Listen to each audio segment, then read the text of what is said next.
Are you here? Okay. All right. So let's go ahead and get started. I'm so excited you're here. Happy Thursday. As happy as it can be with everything that we're going through right now. But anyway, I wanted to introduce this guy. He is a columnist for the San Francisco Chronicle. He writes about race, culture, housing, policing, immigration, diversity, and equality, and probably so much more. But this guy hails from South Carolina. He lives in the Bay Area, and he's on radio. You're probably on TV too, I'm not sure, but you'll let us know. But anyway, please give a warm welcome to Otis R. Taylor Jr. So what's supposed to happen now? So go ahead and intro, do whatever you want, talk to us, tell us whatever format. Right now we have 14 participants and we are recording this. Okay. Charlene, are you a punctual person? For the most part. Okay. Curious. I just put your name and your last name together. And yeah, I know. I kind of have to live up to that last name. It's you know, living up to that adjective is not fun. Yeah, because I'm an on-time person. I'm not an early person. Definitely not an early morning person. This is it was last night, and I remembered that I had this Zoom, and I was like, oh man, I was gonna sleep in until like 10 today. And, I have to get up early. So yes, my name is Otis. I'm a columnist with the San Francisco Chronicle. And as Charlene mentioned, my primary buckets are race, housing, which is homelessness, policing, immigration, and cannabis. And why I chose those or why those spoke to me is because I'm interested in writing about the marginalized. We hear so much about this is the greatest country in the world. But as I got older, I didn't understand how the greatest country in the world could allow people to live in such poverty. And it's not, in our leadership has known about this for decades. I mean, there are studies for it that have shown how income inequality exacerbates the positions that many people find themselves in. And so for me, I come from, I was born in New Jersey. I was raised in South Carolina. I come from a two-parent home. I lived in white neighborhoods. I went to white schools because my parents, neither of whom graduated from college, realized that to get the American dream, you know, the best possible path would be to send me to get me the same kind of education that white people were afforded. And living on the East Coast, in New Jersey, they sent me to private school first. And then when I went to South Carolina, they moved into a white neighborhood, so I'd go to a white public school. And that's not the same for everybody. And as I got older and I was making a lot of money in technology out here, I realized that I'd walk to my office from the BART station and I'd pass people living on tents in a city where I'm paying $3,000 for an apartment. You know, I'm splitting it, but still I'm paying a lot of money for an apartment. And the money that I'm paying is no sweat off my back because, you know, I work for a startup that raised $4 million. We're rolling in the dough. Mm-hmm. And it doesn't matter if we succeed or fail because then you can just take the team to another startup and raise more money. It really was not lost upon me that I could work in a garage for a couple months and then some investors are going to give me millions of dollars. Like how, well, not me, you know, me and my team, but how is that possible?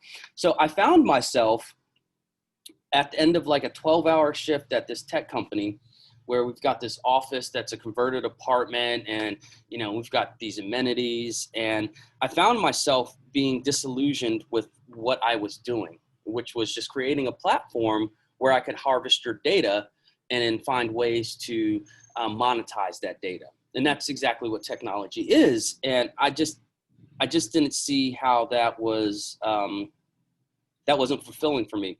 So I found myself spending time with homeless people as I walked back to the BART station to take it back to Oakland. There was one woman in particular that I met. She was sitting outside of a dumpster, and she was on this kind of, you know, the bathroom shaggy rugs that you use to step out of the shower. She was sitting on that, and she was like kind of cutting into it with scissors. Her hands were just so dirty, but I noticed that she had like a hospital wristband on her wrist.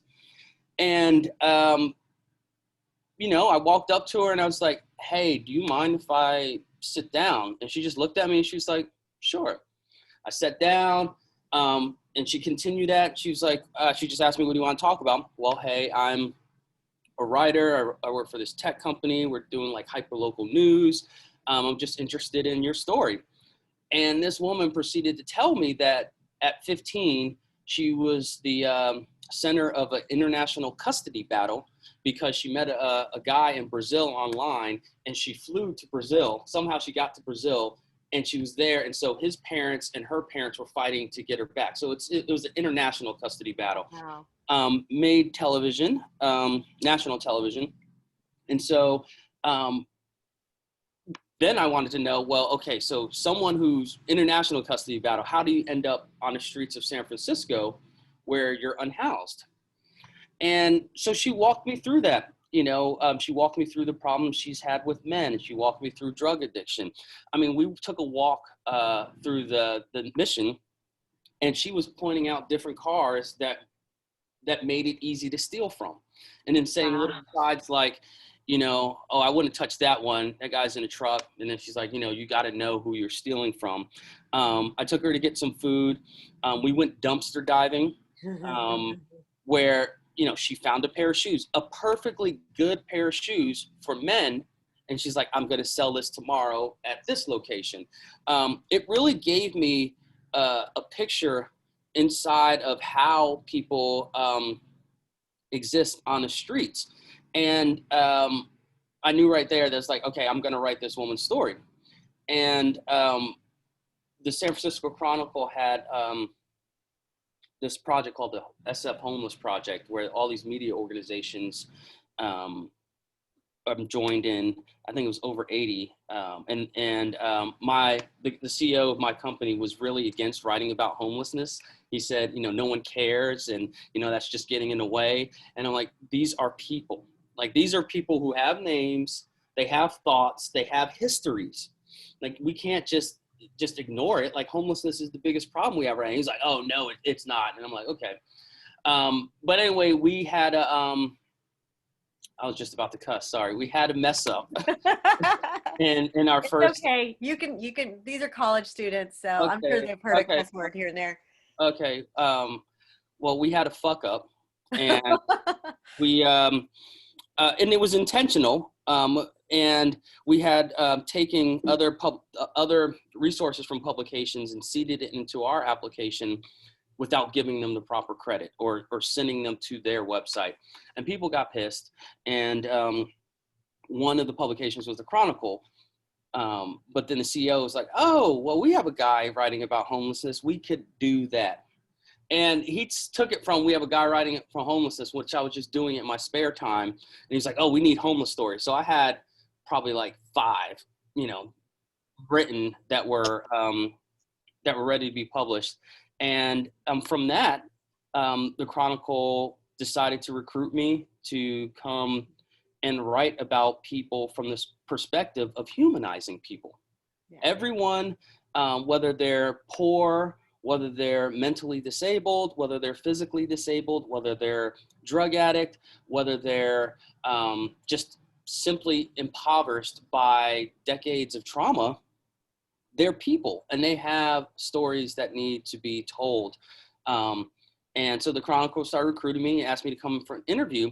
And so I looked at my predecessor, and it seemed like he was writing about issues in the Bay Area from like a top-down perspective, like sitting at City Hall, talking to county supervisors and talking to city council members and the mayor, or representatives in Congress or the state Senate.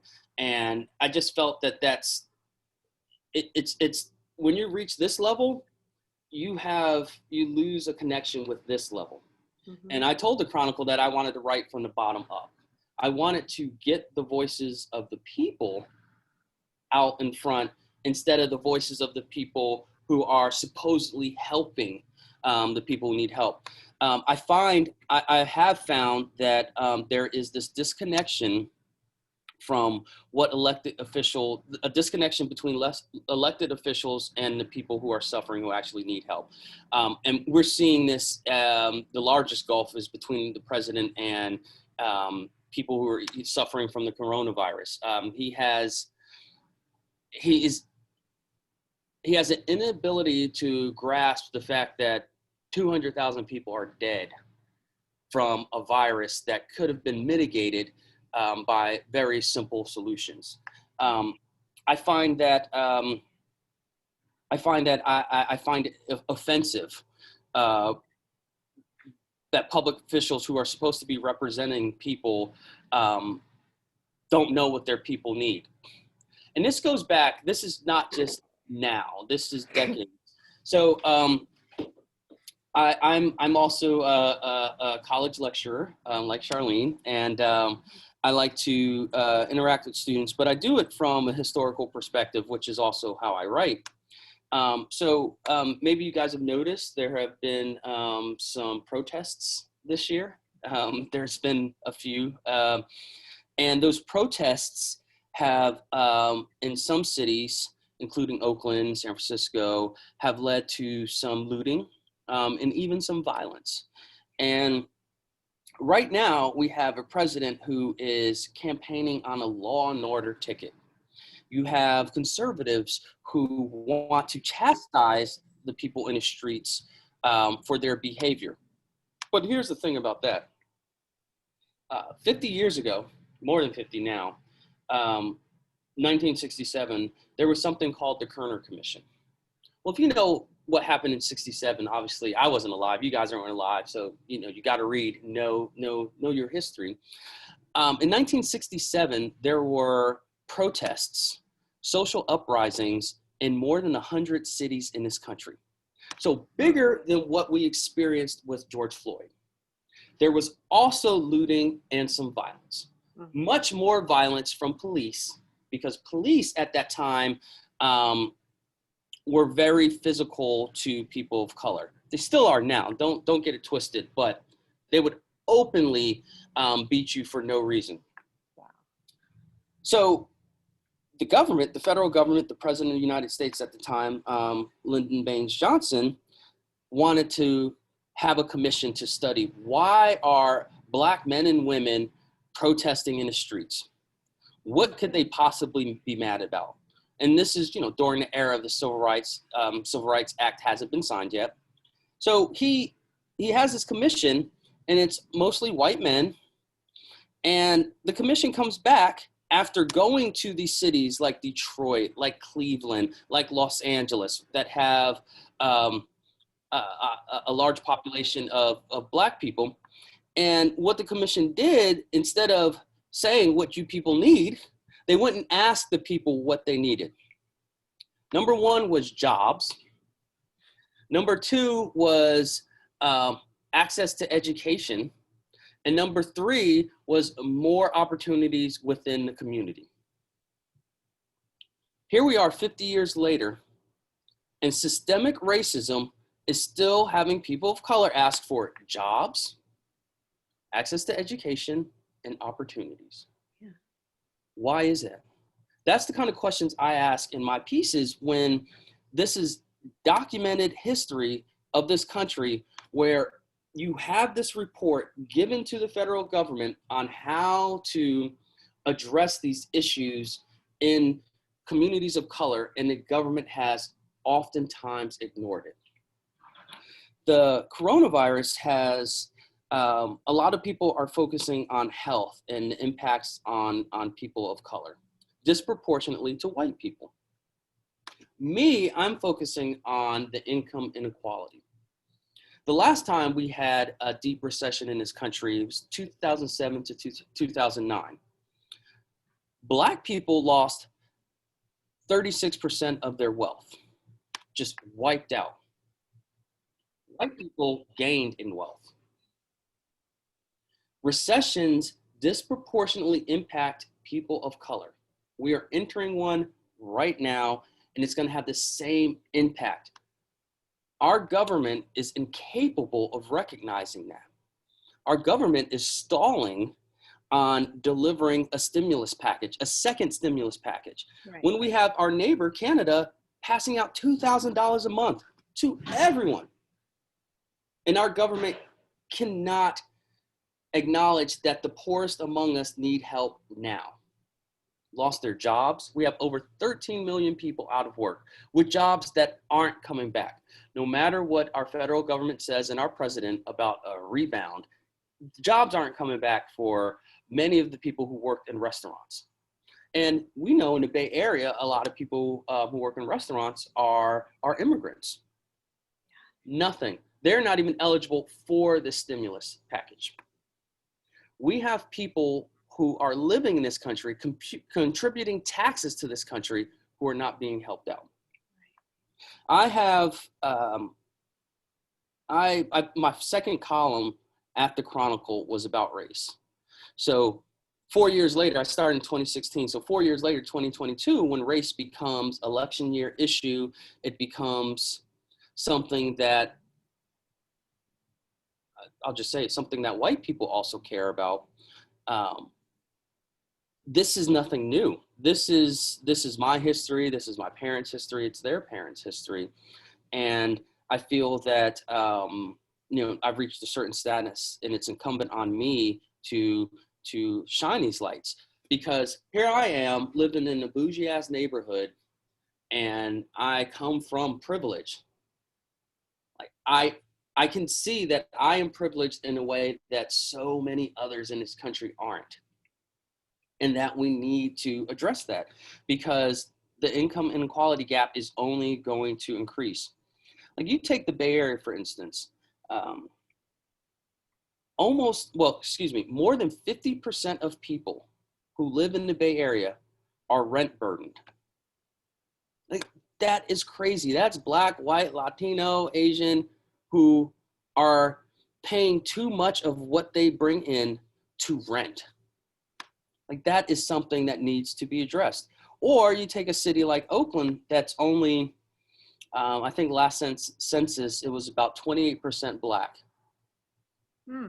But 70% of the homeless population in Oakland is Black.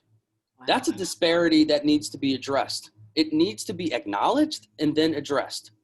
And so it's on me to, every chance I get, to show people, like, why do you think it is, or how do you think it's become this, that 28% people are Black in Oakland, but 70% of the homeless population are?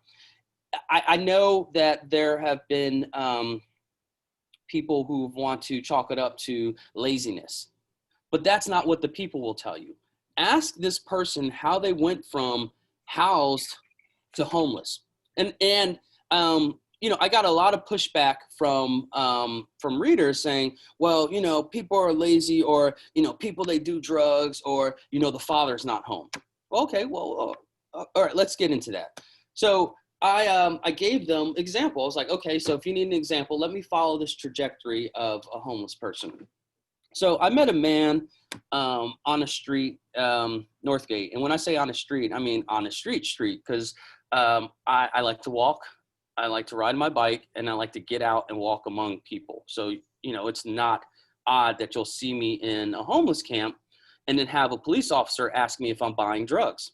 Wow. No, I'm wearing this badge. I got this notebook. I'm a reporter. Oh, you are? For who? Well, it says who I'm with on my badge. Can you not read it? Oh, you're getting smart with me. I'm like, you're the one who's stopping me from living my life. You know, if you want to ask me questions, address me correctly. You know, don't just, who are you here with your hands in your belt? Like, I don't play that. Like, nah, talk to me if you're going to talk to me. If you want me to talk to you with respect, you address me with respect. I mean, that's happened 3 times where white police officers are asking me questions. I'm like, man, there's drug use going on all through here. Why are you coming up to me? I was like, you know who I am. So I met this man, and I met him. He was sitting on this milk crate. Well, I guess they call them milk crates. You don't get milk crates anymore. And he was like just his head down, rubbing the back of his head. And I saw there was this bandage. So I was like, hey, man, what happened? He's like, man, I got robbed. Someone hit me over the head with a bottle. I got cut. And he was like, you know, last month I got stabbed, lifts up his shirt and, you know, still got a bandage, shows me a stab wound. So I was like, oh, man, that's messed up. Next time I went to this homeless camp, because this was a homeless camp that was, was on Northgate Avenue, but it was so visible. I mean, there was trash piled up 10 feet high at the end of a street. Like the city just didn't come pick up the trash because, well, we don't have the services. Well, my argument is you need to have these services because it's beneficial to everyone. And so I would make, you know, weekly visits there. Second time I went there and, you know, he was sitting in the same place. And I was like, hey, man, you know, do you mind if I get your story? So we started talking. And from then I kept in touch with him for every week for about 2 years. His story is that born and raised in Oakland, you don't know how many people who are homeless and Black that I meet that are born and raised in Oakland. He worked for the city of Berkeley, retired with a pension, took an early retirement though. He got talked into that because they were trying to reduce staff, according to him. The city can't clarify that for me or confirm, but yes, he did retire early. He lived in an apartment on off of Grand Avenue for 18 years. He was housed for 18 years. His landlord raised the rent exponentially. He couldn't afford that rent. He could not afford first month's rent, last month's rent, and security deposit in another apartment. His only alternative that he found, because his family couldn't take him in, was to have his nephew erect a tent beside his nephew's tent on the street. So this man goes from housed his whole life to on the street. And he's asking me, well, with my limited income, how can I get an apartment? I don't have the answer, but let me tell your story. He went from that tent being robbed, beaten, stabbed, to a box in the same place. So some nice person built him like a box, not a shed, but a box. And so he lived in that. Next thing you know, his brother is parking his car next to the box because his brother is also unhoused. So you have generations of a family of Oaklanders who are living on the street. So the man moves from the box to a shed, a freaking storage shed. That's one of the city's answers to transitional housing. Let's store people in storage sheds. Literally what my father uses to store his lawnmower in his backyard in South Carolina. That's what people are living in, on a cot. No power, no running water. So this guy moves into the shed, thinks he's doing better, says he's doing better. The city finds him housing. So the tent, the box, the shed were all in one area, Northgate Avenue in downtown Oakland. City finds him an apartment way out in East Oakland. So one thing about homeless people that I've learned is that they build their own communities. Whether they're mentally disabled, physically disabled, on drugs, they have communities because like that's their social network. The way we have our families, our friends, you know, where we can Snap, we can Insta, we can, I mean, I don't know if anyone Facebooks anymore, but we have that community. The homeless people form their own of other homeless people. This guy was so depressed because he was moved from his network that he died within 8 months. Wow. I went to his funeral, and there's all these unhoused people doing their best to dress up because they're sad at the loss of life. But to me, it really showed that so far our solution to homelessness is, oh, we just got to find an apartment and help someone pay for it. No, man, no, there is so much trauma that comes from being homeless. Imagine you go from your homes where you're sitting right now, somewhere in bed. Imagine you're going from your homes and you have to get out. You were told you can't live anymore. Pack what you can, go out, go find a corner or a sidewalk to live on. And then you get beaten, you get stabbed, you get robbed. That is going to have an impact on your life. It is not so easy as people say, oh, well, they should just go get a job. Okay, well, I think the man, his name was Marcus. I think he was 57 when he passed. What is a 57-year-old what kind of job is he going to get? Oh, well, he could go to McDonald's. Like, beggars can't be choosers. Okay, I'll go to McDonald's and I'll work for, 13 hours, $15 an hour. How long is it going to take me to save enough for my first month's rent, my last month's rent, and a security deposit to get an apartment in Oakland? Okay. It's all right. Because like you said, when you're dirty. Luan jumped in. Go ahead, Luan. Oh, I'm not sure who he is. I'm stepping back. Okay. Well, thank you. Yeah, we can talk in a second. I'll be quick. So you get this narrative that people can work for it. Well, just today I published a column about a woman that I met who been through she had a stroke in October, because up until October, she was living in hotels where she prostituted herself for her drug habit. And October, she had a stroke, and that changed her life.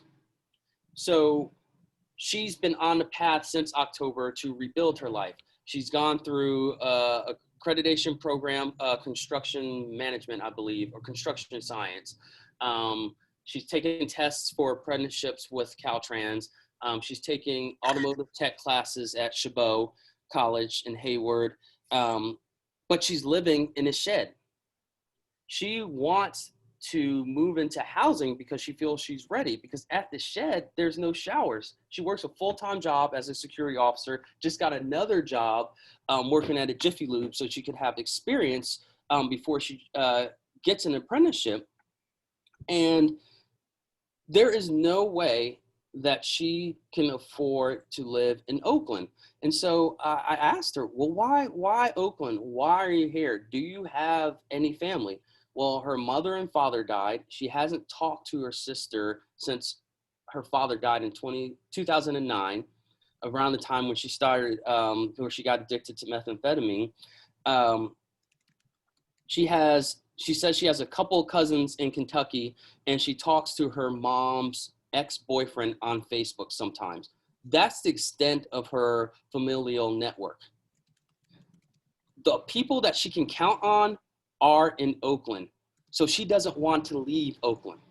So when people say, well, why don't you just move somewhere cheaper? Well, you have to have money to be mobile. If you don't have money, you can't just pick up and leave, because again, you're going to run into the same problem in, Nevada or some other state. Like, how am I going to afford to put a deposit down on an apartment if I can't save the money? I need help. I need to be propped up. And I think ultimately, a lot of our issues in society comes from the inability of people to prop themselves up. And that's what people have been telling our public officials, our government, for decades, for centuries now. They've been telling, I can't do it myself. But we have this expectation that that somehow, if you're born in America, you're exceptional, and all you have to do is pull yourselves up by the bootstrap.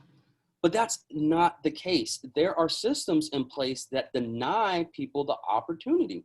I mean, you take the Bay Area, there were housing covenants that didn't allow Asians and Black people to move in certain neighborhoods.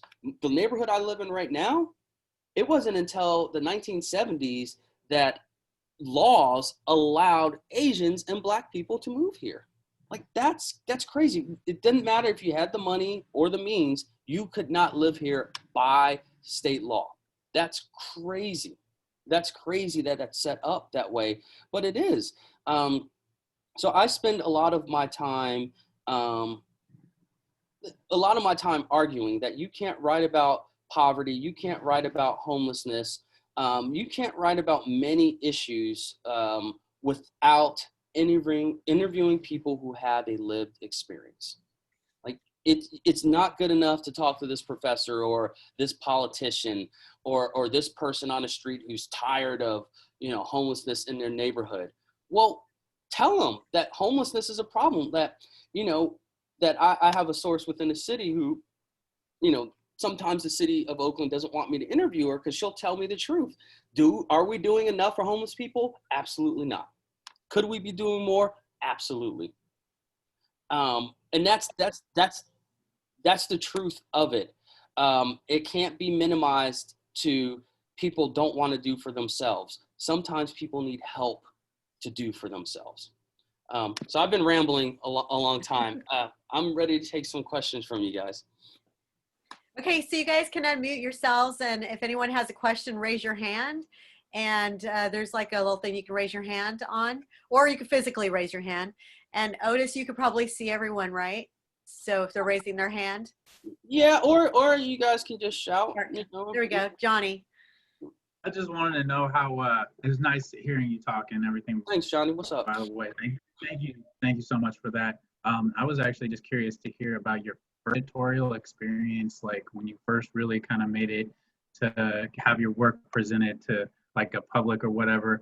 And were you happy with how you were getting edited, about what you wanted to talk to at first, or were you allowed to just really feel free to voice whatever you wanted and it wasn't going to be edited? Because I remember back in like 2008 when people were getting done with college and graduating, they were wondering why they weren't getting jobs still, and they had this great fancy degree and all that, and I'm like, look at your social media profile.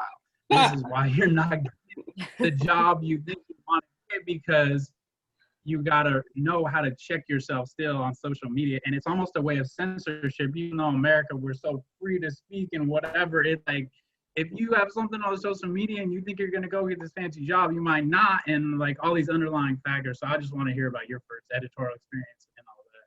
Yeah, that's interesting. So I'll give you two answers to that. And I gotta say, right now, I don't know, like people are just, it's like they're not even looking for jobs. Some people, just throwing up an OnlyFans and promoting on social media. It's like, I have a friend who has a good job, and she's like, I'm promoting her OnlyFans on Instagram because she's like, I'm making money from this. That's neither here nor there. Shout out to her. Right, that's like on Twitter too. People like selling sports picks and all that stuff. If you got like 20 people giving you $100 a month, like, and et cetera, like, there you go. You hit a lick. So I have found, so I'll answer from the Chronicle perspective, because I used to be a reporter in South Carolina, and I wrote about arts and entertainment, and I've always set up my job to where I'm kind of like on an island. So here's the big news organization where it takes so long to get something through, and then here's me and my editor over here, and that kind of separation allows me to write about the topics that I care about, and it worked well writing about arts and entertainment. Coming out here, I have found with the Chronicle, so my editor is Latina. She's born and raised in Oakland. So, in San Francisco, so she knows what's happening.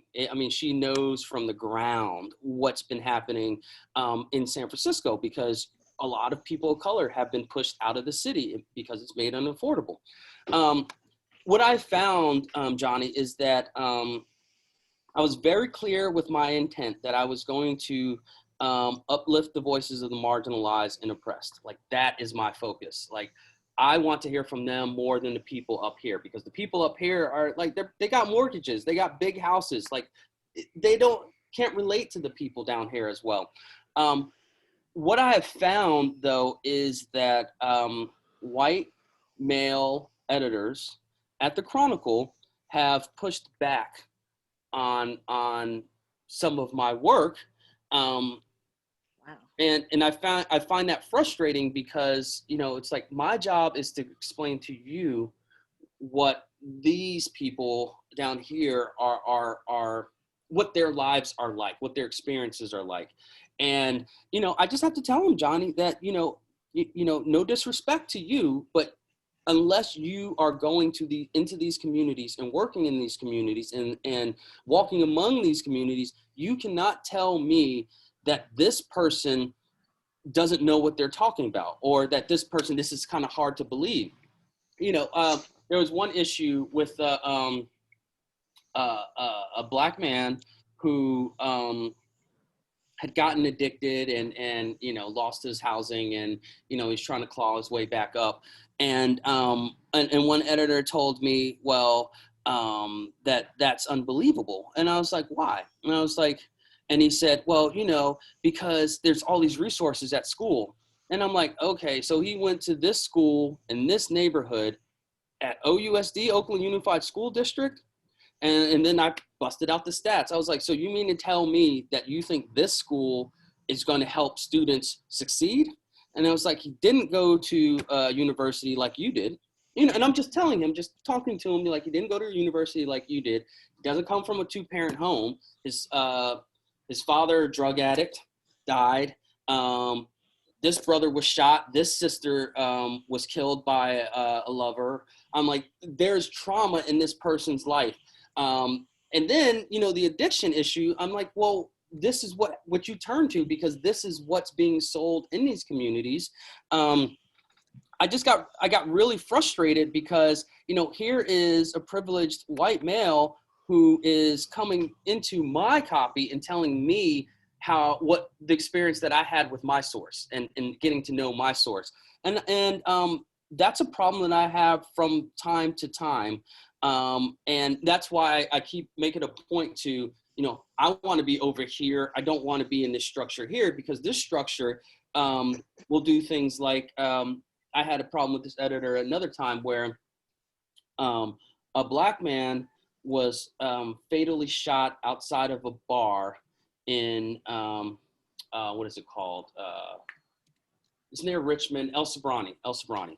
And our first story by a white reporter was, they said the subject's name, 28, who has no gang affiliations, was found fatally shot. I'm like, why is this your first reference of this kid who was fatally shot? Why is your first reference that he has no gang affiliations? Like, what does that have to do with anything with him being a victim of a fatal shooting? And it turned out he was a good, you know, by all intents and purposes, he was a good kid. I think it was a drug deal gone bad, and not like, you know, massive quantities of weight. Like, we're talking about a gram of cocaine. He was shot and killed over that. And our paper wanted to say he had no gang affiliations. And, you know, this is part of the media reckoning that's happening in larger news organizations. Because for so long, Johnny, we have treated people of color as, of course they did something wrong, you know? And I think that's why George Floyd video changed the perception of police brutality for a lot of people, in that this man he wasn't going anywhere. There was no reason at all to have the knee on a neck for that long. Like, the man, we haven't seen any resistance in any of the video. We had no reason for that. But it took that video for people to, oh, we get it. We need more instances where folks check their biases at the door, and it's still in the newspaper. So long answer is that I try to, go ahead, Charlene.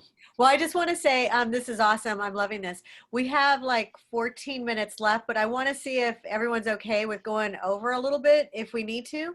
And then Jake is next has his hand raised. All right, what's up, Jake?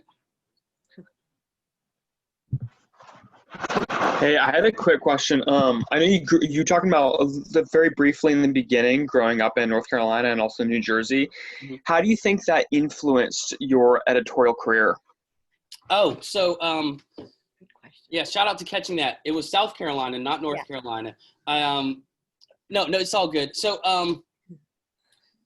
in a way that I tried to ignore the upbringing in the South. So check this. So in New Jersey, I mentioned I went to this white private school, and in my my neighborhood, I lived in a mostly black town, but my parents lived in the upper 40s, and that's where the white people in Paterson, New Jersey lived. So I had white and black friends growing up. It was like, oh, we're all cool. My first day at the South, in the South, I went to the bus, and hey, June, you gotta mute. So I went to the bus stop, and this kid, he had a skateboard, and I was like, oh, I skate too. Let's hang out. And he was like, yeah. And he was like, so we rode the bus together. And then he was like, you can come. What lunch period do you have? And we had the same lunch period. He's like, oh, you can come sit with us. We'll be at this table. So I do that, and I feel like, oh, my first day, I've made friends. And this black girl came up to me and was like, you can't sit here. And I was like, why? And she was like, you've got to sit at the black table. And I was like, Wow. what? She was like, we can't sit together. And she was like, nah, you've got to come over here now. So I had to go sit at the other table because she had a real problem with it. But that's what the South instills in people. It's just like that first interaction with students was, we have to be separated because that's how it is. Wow. And you can try to ignore it. At our state house in South Carolina for my formative years, you had a Confederate flag atop the state house, and people telling you that it's only about heritage. It has nothing to do with slavery. It has nothing to do with that. It's just our Southern heritage. But you can't. That flag is inextricable from what it meant. You fought a war against your own country to have the right to own human beings. Like, think about that. Like that's what that flag represents. And even if you think it's about heritage, part of your heritage is the support of that.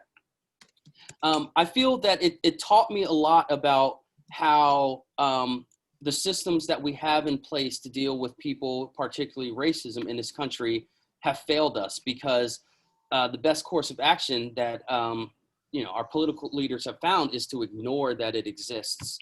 And one thing that I've learned out here is that you have to address it head on, or you're going to keep having issues. I think the South, it really informs me now today, in that segregation is alive and well. And it was, the knowledge I've received out here is that it was planned that way. Like, how people live was planned to be segregated. And I know we think, a lot of people think that the Bay Area is so progressive, we're so far advanced. But if you look at the data, our neighborhoods are significantly segregated. Not as much as places in the South, but more so than people would believe. Even in take a city like Vallejo, which I've written a lot about policing. I mean, it is pretty much, a quarter white, like 22% black, like I think like 26% Asian, and then the rest is like Latino. But everyone lives in their neighborhood. You don't have any cross mixing of living, and that is why we have such a problem. Because right now I'll have people write me, about the protests and the looting, and say, the blacks do this, the blacks do that. And, I correct them, like, nothing about black people, because if you did, the reference wouldn't be the blacks. That's something that I'm trying to address by having these, like, they might be hard, but these real conversations. so we can really address some of these issues. And I really appreciate your question, because yeah, it really, I mean, it's in me. It's a part of me, the South. Otis, so there's a question here from Valerie Lewis. Can you read it, or you want me to read it? I'd like you to read it, Charlene. Oh, all right. Okay, so she's asking, do you believe that we can affect change in our neighborhoods on race? There's several questions in here. Do you have any suggestions on how we begin to get people at the table? And how often do you think we need to have these discussions? And is it a good place to start with our representatives? Great questions. Certain representatives, yes. But and I've been thinking about, like, how can we make sure our politicians actually represent people? And I'll give you an example. So, I mean, there's no secret. I'm going to vote Democratic because I feel that the president, like, our lives are on the line right now. But with that said, Kamala Harris, I have a real problem with, because when she was attorney general, when she was district attorney in San Francisco, when she was assistant district attorney in Alameda County, she did not, the way she talks now wasn't how she prosecuted. Huh. And I find that problematic, because when you reached a level where you could affect change as a prosecutor and as the state's top cop, she didn't do that. And her record shows that. I'm very skeptical of our current representation. And I've wondered how I could change that. And one way is that if your representative can't walk through their whole district, can't stop on any corner and be cool, then that's a problem. Because every district, well, not every, most districts have impoverished people living in those districts. And that's on the representation. Now, as far as, I think we as people can do more, Valerie, but it's like, are we as people willing to have real discussions? Are we really, are we really able to interact with people of, different races, different socioeconomic backgrounds, and are we really able to listen? That's what I have, had.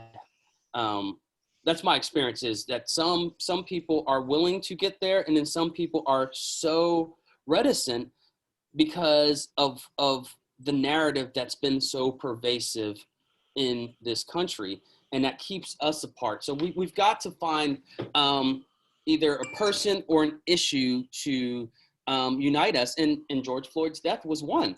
There was a protest that happened in Oakland that were put on by some college students, and there's just like all these people walking down my block, and then you get down to the high school and there's 15,000 people there. I mean, I got goosebumps. I mean, it was so electric, so magnetic. This white teenager that I've gotten to know through her protesting, her activism, she sent me a text, was like, yo, I'm going down there with my friends and my mom's coming. And so I was like, yo, I want to meet up with you. And so, I took that opportunity to walk with her mom, because I know her 16, 17-year-old daughter is about that life. Is the mom really about it? And the mom's like, this is the first time, that I'm out here. She's holding a sign, and she's like, I really have to be a part of this.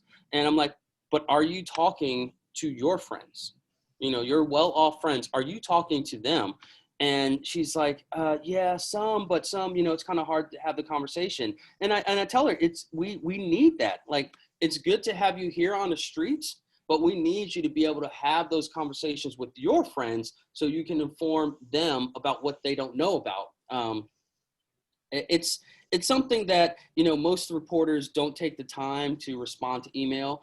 And I will, even if the person doesn't agree with me, if they come at me with, I want to have this conversation, or I'm trying to have this conversation. Now, if they call me a Marxist or a leftist or a libtard, or, if they say the N-word, that I'm going to not do that. I'm not going to have that conversation.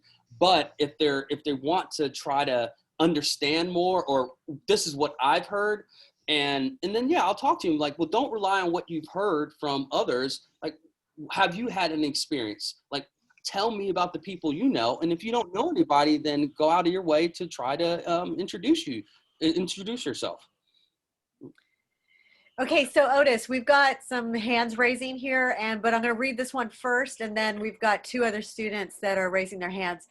So this one is from Nicole Parks, and she says, I'm a journalism student and have worked at the DVC Inquirer. That's our campus newspaper. I have done volunteer work with some of the populations being discussed and feel passionate about it. Are there any internships and other opportunities for people at my level? Very good. Very good. So that was from Nicole. And then we've got Joy, Tab, and then also Claire has their hands raised too. Okay, cool. So let me, thank you for the question, Nicole. Yes, there are tons of internships. Like Hearst actually has a fellowship, a 2-year fellowship. Oh. So yes, they're out there. I would suggest, go ahead.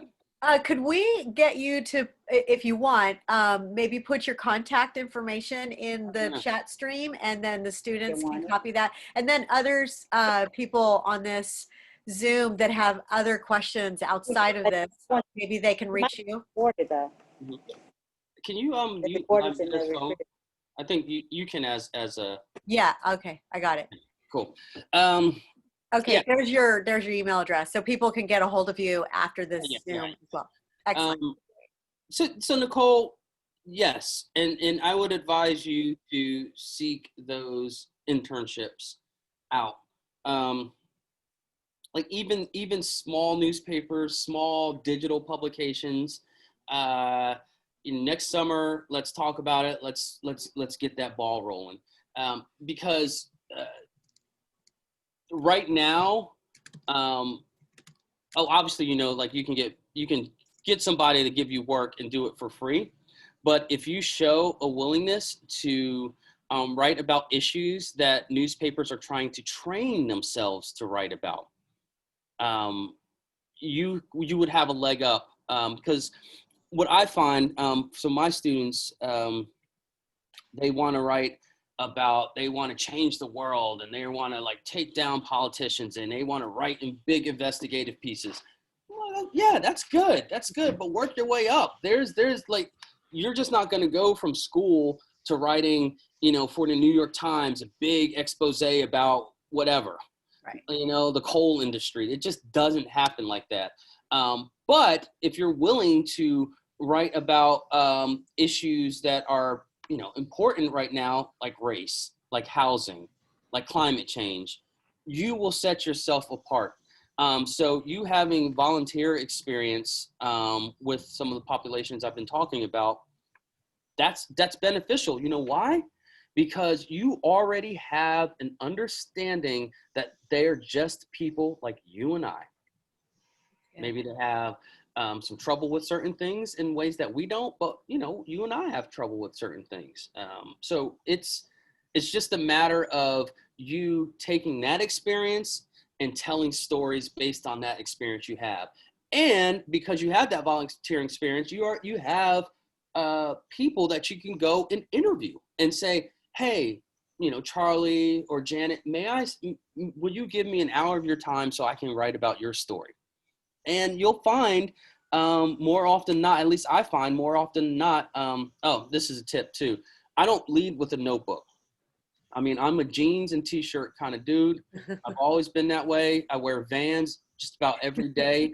I didn't, when I was in college, that was my goal, was to be a professional and wear jeans and t-shirts and, my hair long.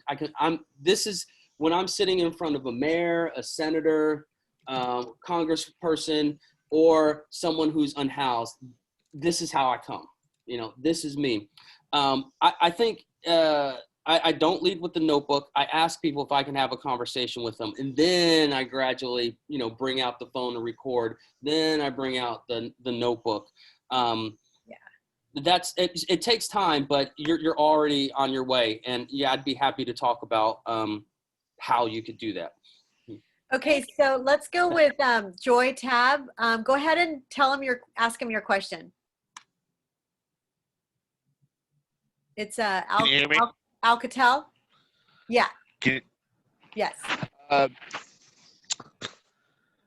What's your opinion on the current poll to recall Governor Newsom? Yeah. I think Governor Newsom is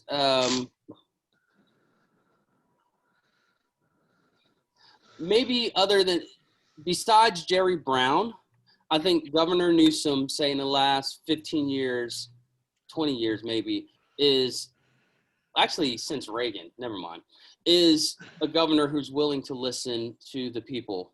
The governor just signed a bill. He had 45 days. He signed it in less than a week that allows inmates who were firefighters to now get a job as firefighters afterwards.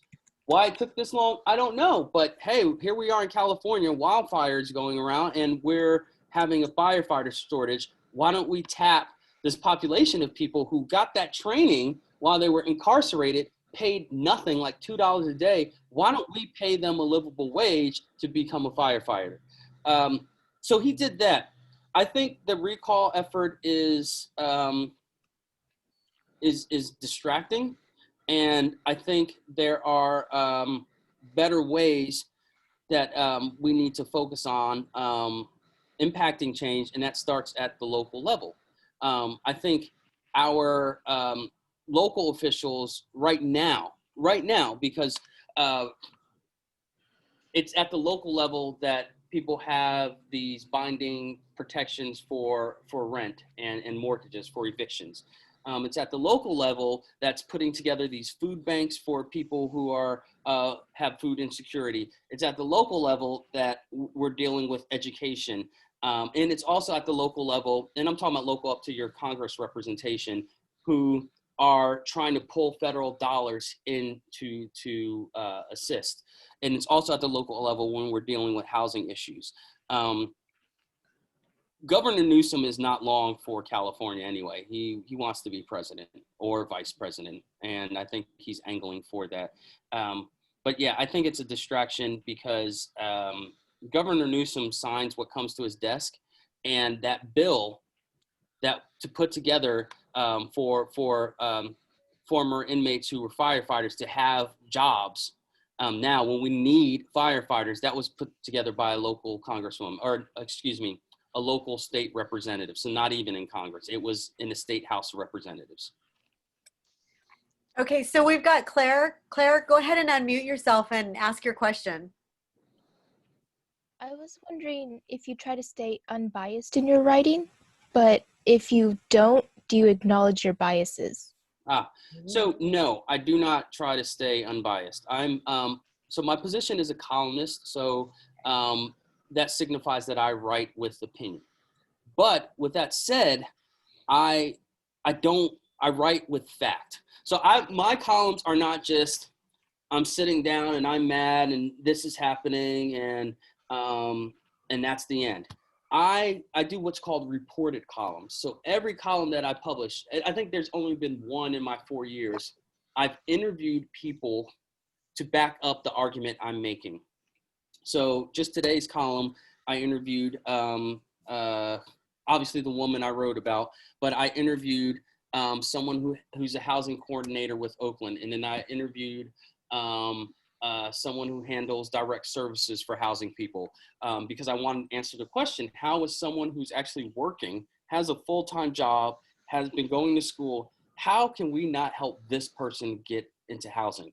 And if we can't help that person get into housing, what does that say for people who aren't able to do anything for themselves? So I, and then I'm writing one about policing for Monday. And so I interviewed UC Berkeley expert. I interviewed the person, a former police chief who was who was on the team consulting for this city to get the new police chief. I interviewed the guy who put together this independent report on police in this city. So I go to the experts, the people who have the knowledge base to actually talk about a situation, and then I interview them, and then I write my argument based on my conversations with them. And so, so I do feel that I do have very strong opinions about things, about how this country operates, but I back my opinion up with fact, with data, and then I also back that up with voices. So you will never catch me just saying my opinion is right and because this is it. I mean, that's kind of like the president, just where's the data? Where are the facts? Right. So Otis, I have a question for you. What do you say to people who say to you, all lives matter, or even, which is another subject, blue lives matter? Well, for one, that's so funny. So blue lives matter. I've never got that because blue lives don't exist. Right. I don't know why people draw an equivalence between racial identity and a job. That doesn't make sense to me. And then as far as the all lives matter, well, all lives can't matter unless Black lives matter too. And the argument that I make is that, and actually, I'm glad you asked this question because I don't address it in my writing because I just think it's so superficial. The argument that I make is that, so I get people so enraged when I write the term white supremacy in a column. But if you take what happened in Wisconsin, police are responding to a shooting. A white man walks up to them with an assault rifle wrapped around his shoulder with his hands up, and they just drive by. In fact, one police officer asked him, is there a shooting down there? And he points. That would not happen if that was a Black man walking toward police and they were responding to a shooting. That man would, at the very least, have been ordered to get down, face down, prone on the ground. His weapon would have been taken from him, and they would have detained him at the very least. He might have been shot, though. That white man was allowed to drive home where he was arrested. He got to sleep in his own bed. All lives don't matter until things like that do not happen. Until there aren't cases where, if you replace the person, if George Floyd was white, that would not happen. The officer would have responded to his pleas of "I can't breathe." And there's just numerous cases. It's not the fact that this is happening now. It's always happened with policing. We're just seeing it live right now. Right. What about, Alcatel, did you have another question? Well, it's interesting on your comment about the recall because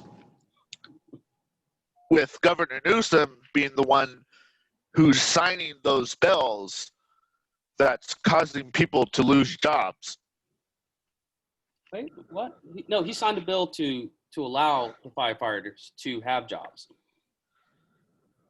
No. I'm not talking about a specific bill. I'm talking about Governor Newsom ordering the lockdown because earlier in your presentation, you mentioned specifically restaurants closing down. Governor Newsom was the one who ordered that lockdown. So I mentioned, just to clarify, I mentioned immigrants working in restaurants who are not eligible for the stimulus check. Right. So I wasn't about the lockdown. And if you're asking me about the lockdown, I wholly agree. If science says we should do this, we need to do this to respond to a public health emergency that has not abated. 1,000 people are still dying a day in this country. Every 3 days, we have a World Trade Center. We need to respond to that. And if it causes me to stay inside my house and wear a mask outside for the greater public good, I'm all for that. So if you're asking me if I have an issue with the recall and if it's about Governor Newsom shutting the state down, hell no. I mean, I don't support that. Like, I support what does the best for people. And that includes the people who have health risks. And that includes people of color. So I'm all for doing what's best for the population, not what's best for a few. Okay, I have one final question and then we'll end this because I know you've got columns to write and you've got, everybody else has classes to go to. So this is my final question. Is the term driving while black a thing? And speak to that. Really? Yes. I mean, I believe it is a thing for sure, but I just want to get that term out for my students and let them know what your thoughts are on that. And the data supports that. And I'll just give you a short, well, I'll try to keep it short. So in Oakland has been, the police department has been under federal monitoring for almost 2 decades. And that stems from a case where officers were robbing drug dealers and then selling the drugs back on the street, basically a lawless unit. Oakland has this propensity to disproportionately stop people of color, so it's Black and Latino, whether they're driving, whether they're walking. The most recent data shows that I believe Blacks and Latinos are like 33% more likely to be stopped than whites. Furthermore, it also shows that the data showed that the police aren't reporting the interactions with those people that they stop accurately. I would say that that's something that I had a conversation with my parents right when I got my license. So in South Carolina, you can start driving at I think 15 with a parent and 16 by yourself. Actually, no, 15 you could drive during the day, but you can't drive at night. But anyway, you know, both of my parents had to sit down with me about who I was and how I was seen in this world by police officers. Didn't matter if I was using my turn signal. It didn't matter if I wasn't speeding. Like, just being who I was, I could get stopped. And sure enough, one of the first times I drove by myself, I got stopped by a police officer on my street. Wow. And this is how he opened the conversation with me. He said, "Boy, what are you doing in this neighborhood?" Oh. And it's just like, well, I mean, I live here. Where? And then, of course, me being a smart ass, I was like, I don't have to tell you my address. And, you know, next thing you know, I got to get out of the car. It's just, it's ridiculous. But once we dig into the data of police departments, we see that people of color are disproportionately arrested at a higher rate than anyone else. And data also shows that people of color aren't doing crimes at a disproportionate rate. It's just that they are arrested or the interactions are higher because that's how police are trained at a very basic level. One last thing. So I wanted to understand how of police shootings. And so again, you have to try to gain as much knowledge as you can about something before forming an opinion about it, and definitely before writing on it. So I started writing more about police shootings. So I asked a police department that I haven't had any trouble with, and their numbers actually look good. I was like, can I go to a training? And so they put me in this training. And so you stand outside a door, they give you like this fake gun, and you go inside and there's going to be a big screen. And then they put the situation on the screen. But before you go into the room, they tell you, you know, what the situation is. I go in there. I mean, before I go in there, they're like, a guy has a knife and he's threatening people. It's like, okay. So I go in there, and then it's a guy, a Latino guy, sitting at a table with a knife, and he's just twirling the knife here. And then I'm supposed to give him commands to de-escalate the situation. But the cop that's telling me that prep me, my commands are put the knife down, put the knife down. And he's like, hey, you have to put your hand on your weapon just in case. So I'm being taught, you know, just off the street to yell at this man and put my hand on my weapon. That is threatening to the person who is seeing a police officer with his hand on the gun. So what happens, this man gets up from the picnic table and he charges me with the gun. And I just step to the side. But because I didn't shoot, the program says I died. And another officer was in there. He was like, now we don't want people who are afraid to step up. And I was like, well, I actually, in this case, I stepped to the side. And because I was like, this man looks overweight. And it's like, and I said, I'm in shape. I can evade his charge. I could just step out of the way. I could figure out something else until backup gets here. And he's like, that doesn't always work. And I was like, man, I know I could have evaded him. He's like, you sure? And then the guy like chucked the pencil at me or a pen at me. And it's just coming at me. And I just stepped to the side and watched it sail by. And I was like, well, and he's like, well, you got lucky. And I was like, no, it didn't, man. I was like, you're asking me to respond to a situation. My first response is not to shoot somebody, but you are in here telling me my first response should be to pull mine or I fail a test. I was like, what? That is teaching police to shoot people of color. Right. Or to use force in a way where, like, this man could have had a mental break. I don't know that because I haven't talked to him. I have just started yelling commands at him instead of, hey, man, what's going on? Are you good? Staying away. Be like, hey, is something going on? You know, you having a problem at home? Like, talk to me. Like, let's work this out. Instead, it's put the gun down. I mean, put the knife down. But let me see your hands. Let me see your hands. Like, man, like, any of you, do you respond when people are just yelling at you?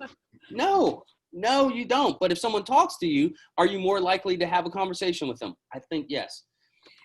So I'll do one final question, and that's from Luan Davis, and then we'll wrap it up. Okay. Oh, So Luan, go ahead and ask your question. Yeah, let's see here. Oh boy. Just one question. My question. We want to get going.